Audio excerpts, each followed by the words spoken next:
war a waxtaanee ak monsieur Boubacar Fall maa ngi lay nuyu bu baax ci wuy bu nuyu ci plateau bi. waaw maa ngi lay ziar bu baax madame Diop di nuyu doyen di am mbégte ak kontaante loolu ñëw tey soir édition soir wax dëgg yàlla di nuyu travailleur Sénégal di nuyu sama waa commune de Mbane di nuyu samay waajur sama soxna ak sama sëriñ di Thierno Abdoulaye Sow fële si Sindia di am mbégte ak kontaante lool di nuyu mbokku internet ak bépp téléspectateur bi nga xamante ni yaa ngi seetaan TV incha allah. merci ci wuy bi ñu wuyu si waaye laataa ñu dugg ci waxtaan bi dañuy dem ci lu gën a fës ci semaine bi da ngeen seen ni édition du soir chaque vendredi danañuy def récapitulatif ci actualité bi commence depuis lundi ba tey ci vendredi bi donc doyen ñu njëkk l'actualité bu gën a récente nga xam ne Reporters sans frontières classé na Sénégal 74e état bi nga xam ne gis nañ ni liberté de la presse fii la ñoŋ na fi di fàttali sax suba le 3 mars mooy la journée internationale pour la liberté de la presse. waaw suba nag la ñuy célébrer journée internationale bi ñuy wax liberté de la presse ci à travers le monde moom le 3 mai lañ koy célébrer léegi nag occasion la toujours. pour Reporters sans frontières 17 état liberté de presse fan la toll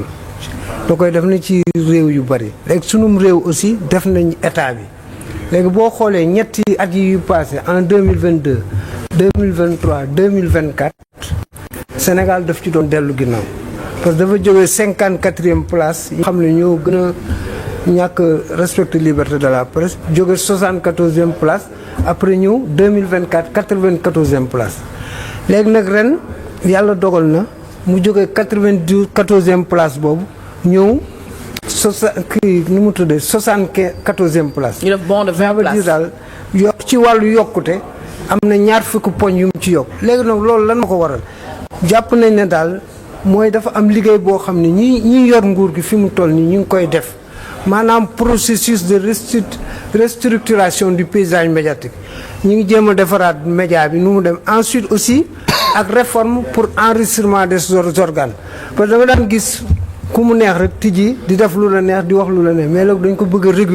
a régler ko mu am organe yoo xam ne dañ leen di reconnaître par rapport ak charte yi nga xam ne moom leen code de la presse dénk di digal léegi beneen bi aussi mooy actualisation de la loi sur la liberté de sur la publicité parce que publicité yi aussi dafa meloon ni presse privée bi bokkuñu ci léegi nag bu war nañ bàyyi nañ leen xel pour ñu xool seetaat beneen loi boo xam ne dans certains pays dañ lay ne publicité état bi benn pourcentage bu ndaw la ci média public yi am di ñu jox ko privé yi. tey sax le directeur da nga doon seetlu ne lépp ñoom ñoo koy jël média privé bi boole ko public bi boole ko aussi état di leen subventionné. d'accord maam lu ma ci yokk rek mooy le directeur de la communication monsieur Abibou Dia tey dafa jàkkaarloo presse bi wax ci li nga xamante ne mooy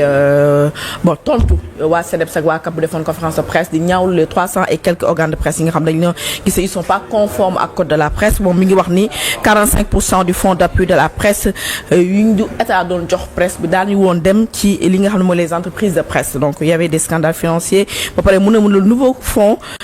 bu ñu fi nar a tegal nga xam ne le nouveau fonds pour la production audiovisuelle dinañ ko financeur de 2 milliards de francs CFA état dina ci dugal loxo bu baax a baax wax na aussi état dina liggéey pour mun a jàpp li nga xam ne le secteur de la presse pour un changement de paradigme donc mu ñëw ak contexte bi du juste dëggal li nga wax. waaw yooyu moom. lu ñuy réforme yoo xam ne dañ koy rafetlu mais léegi situation bi présentement qu'est-ce qui se passe. il y a 381 médias yoo xam ne ils vont mettre la clé sous le paillasson dañ leen di tëj pourquoi parce que ils ne sont pas conformes au code de la presse léegi man jàpp naa ne sevrage boobu c'est trop brutal diggante bi ñu ko waxee ak kii te parce que boo xoolee. 300 jox nañ leen fi ñaari délai aussi doyen de. 381 médias au moins ku nekk war na am 4 employés sax au moins wala 3. donc ça veut dire dina mot 1000 yoo xam ne léegi nag ak dégâts collatéraux yu mu nar a générer man jàpp naa ne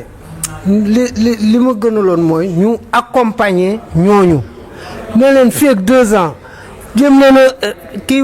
mettre en règle boo leen ko deful ñu kii leen bu ñu toogee fii ak 2 ans nag ba nga xam ne wax dëgg yàlla ñu nga xam ne ñii fas yéene ñu jubal nga seet noo leen def mais boo leen teggee nii ak le contexte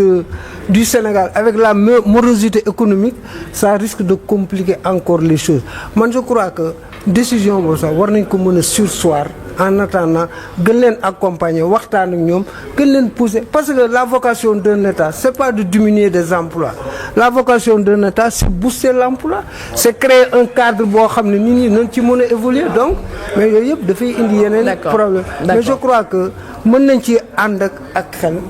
bañ ci ànd ak xët-xët bañ ci yokk pression mën nga génne kii ñi ngi def ay jéego par rapport à la parce que nous tous nous sommes d'accord que la presse est un grand malade dafa feebar bu méttee ko dal feebaru manque d'assainissement léegi nag loolu yëpp bu dajaloo dañ ko war a faj mais boo koy faj aussi war a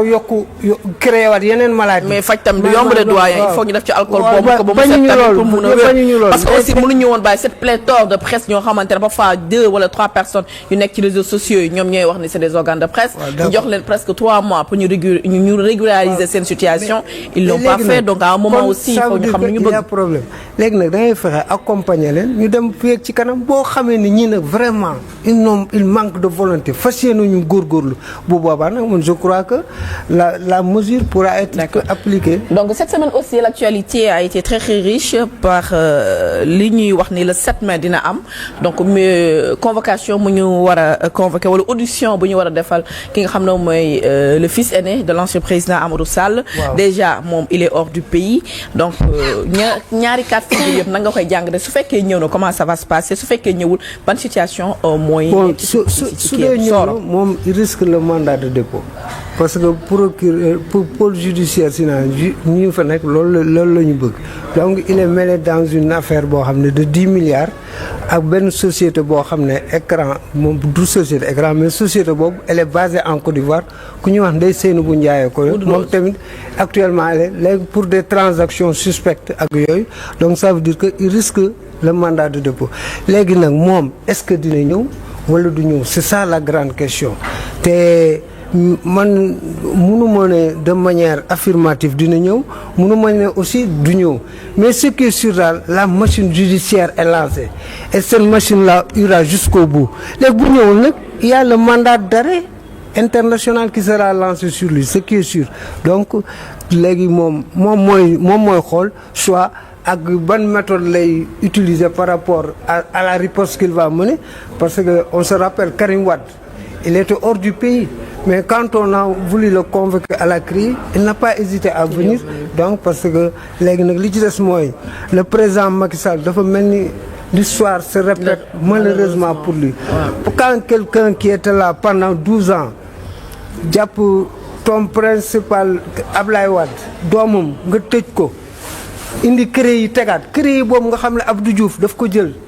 moo ko fi créé woon mais ñaar nit rek la ci jàpp le DG de la BHS Bekay Sène ak un électricien de Daniel Sorano Ablaye Wade ñëw teg ko fële yow nga ñëw jëlaat ko te li ci gën a grave inversement de la charge de la preuve la yow yaay prouvé ne yow sàcc nga donc c'est un peu compliqué léegi nag finalement gis nañu fi mu mujjee on a prévu 25 personnes mais finalement Karim Wade lañ ci jàpp léegi nag xam naa ñoom tamit ils sont dans la crainte Macky vit ce que j'appelle la cruauté du destin parce que li mu def doomu jàmbur yi rek dafa mel ni loolu mooy delluwaat ci moom àddina moo demee noonu daal. D'accord gis nañ tey tam levée de l'immunité parlementaire Moustapha Diop pour la deuxième fois l'actuel maire de Louga c'est la deuxième fois ñu lever immunité parlementaire am Ndeye Saly Diop Dia nga xamante ne moo nekkoon ministre de la femme aussi levé nañu immunité parlementaire ñu koy topp 40 milliards que les plus 40 millions pour Ndeye Saly 2 milliards pour kii di Moustapha Diop nouvelle charge aussi une nouvelle charge yu bees lañu teg ci ndodd kii di Farba Ngom ak Tahirou Sarr di wax ne Tahirou Sarr sax moom tey ses avocats avaient introduit une demande de liberté provisoire mais dañ ko rejeté. donc ma bàyyi la nga analyser ko muy dernier point baa ngi dem ci monsieur Boubacar Fall. ñoom ñëpp ça fait plusieurs fois exprimer leur volonté de sortir provisoirement mais juge bi d'instruction bi rejeté na ko c'est lui qui connaît vraiment li tax moom mu rejeté ko maintenant par rapport à Moustapha Diop léegi on peut se demander pourquoi encore une seconde levée d'immunité parlementaire boo gisee mu dem noonu justice moo xaw a dem noonu parce que bële c'est dans l'affaire Tabaski Ngom on avait levé suñu bu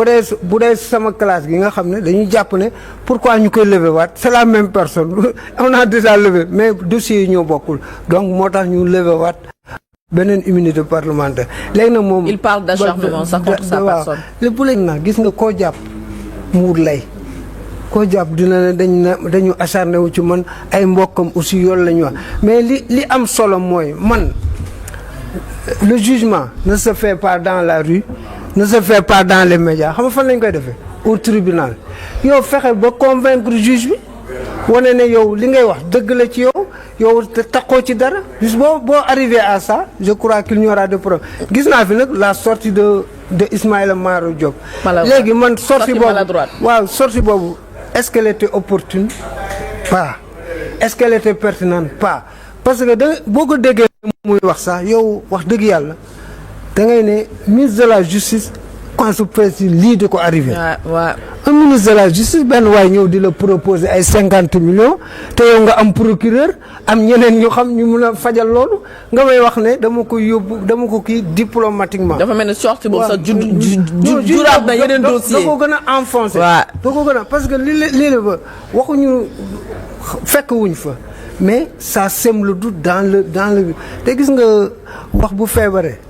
nopp bu koy dégg war naa wér. donc finalement da ngay léegi contre que léegi nag par rapport à Farba Ngom il est inculpé pour avoir connaissance de cause convertie transférée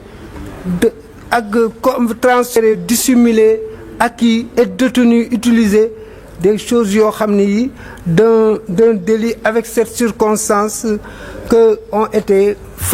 été commis en bande organisée. léegi nag loolu lañ teg ci koom ndoddam à part association de malfaiteurs blanchiment de capitaux ensuite ak yooyu yëpp ñu dajoo xam bu njëkk ba c'était sur 31 000 yi yeneen délit la yu ñu ko teg finalement ça risque de compliquer beneen procédure c'est compliqué pour l'homme merci doyen Demba malgré que ses camarades ses partisans pour le cas de Tahirou Sarr je pense que comme ni ku cautionné ñu bàyyi la Tahirou Sarr nañu ko bàyyi mu bénéficier d'une liberté provisoire il a cautionné donc je sais pas pourquoi buñ ñu ko bàyyi c'est le juge qui apprécie parce que déjà cautionné na mun nañ ko bàyyi mu bénéficier d'une liberté provisoire donc on verra d'ici les prochains jours merci bu baax a baax doyen Demba Ramata Dia di fàttali di Boubacar Fall du coordonnateur du Rassemblement des travailleurs du Sénégal moo lañ fi dalal Demba di fête 1er mai donc patronat